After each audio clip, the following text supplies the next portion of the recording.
ఇప్పుడు ఈ మేనేజర్ల మధ్యలో ఇంటర్నల్ రాజకీయాలు ఏమైనా ఉంటాయా? మేనేజర్ల మధ్యలో అంతేం ఉండబోయా. కానీ ఏంటంటే ఎలా ఉంటుందంటే ఎవరికాళ్ళు ఇప్పుడు ఒక హీరోయిన్ వస్తుంది, ఎవరికాళ్ళు ప్రయత్నాలు చేసుకుంటారు. ఈ అమ్మాయికి ఈ అమ్మాయి మన దగ్గరికి లాక్కోవాలని ట్రై చేస్తూ ఉంటారు. అది it's a part of the game. అంతే. అదే కానీ అంత సీరియస్ ఇది ఉండదు. ఇప్పుడు నేను సమంత డేట్లు చూశాను భయ, ఏమో వితౌట్ రీజన్ అమ్మాయి వేరే మేనేజర్కి వెళ్ళింది. అతను తప్పు కాదుగా, అంతేగా. ఇప్పుడు నేను అతని మీద బ్లేమ్ చేయలేను కదా. అందుకని దానికి వేరే రీజన్స్ ఉంటాయి.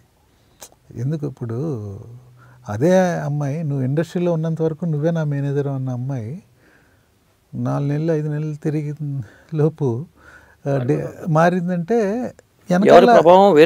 ఉంటుంది. అదే అన్నాను. అందుకని సమంత అంత నైస్ గర్ల్ ఎవరు ఉండరు. ఎంత మంచి హ్యూమన్ బీయింగ్ అంటే అంత మంచి హ్యూమన్ బీయింగ్. నేను ఆ అమ్మాయిని అయితే పర్మనెంట్గా చాలా నేను అమ్మాయికి చెప్పాను, నువ్వు ₹1 కోటి హీరోయిన్ అమ్మ అని నేను చెప్పాను మొదటే.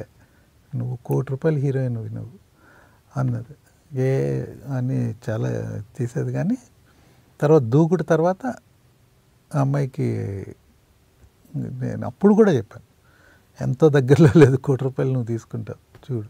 అవును, నిర్మాతలు ఈ అమ్మాయిల కోసం ఈ బాంబే అమ్మాయిలకి ఇతర రాష్ట్రాల అమ్మాయిలకి ఎందుకు ఇంపార్టెన్స్ ఇస్తారు అసలు?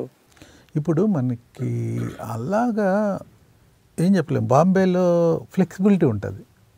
ఇప్పుడు హీరోయిన్ అనగానే మనకి ముఖ్యంగా మన తెలుగులో గ్లామర్ పోర్షన్ ఎక్కువ ఉంటుంది. గ్లామర్ అది మన సౌత్ అమ్మాయిలు ఎక్కువ అంత గ్లామర్ చేయరు. దాంతో ఏంటంటే అందరూ బాంబే బాంబే బాంబే వెళ్తారు తప్ప అదొక్కటే రీజన్. అంతకుమించి ఫ్రీగా ఉంటారు, కొద్దిగా ఫ్రీగా ఉంటుంది అంతే. వాళ్ళు ఎక్కువ డ్రెస్సుల పక్కన స్టార్టింగ్లో అయితే ఇలియానా అసలు బిక్కిని వేయనంటే వేయనంది స్టార్టింగ్లో. ఇలియానా బోల్డ్ అవుట్ ఏంటి అసలు ఫోటోషూట్ ఒకసారి పెట్టింది కదా.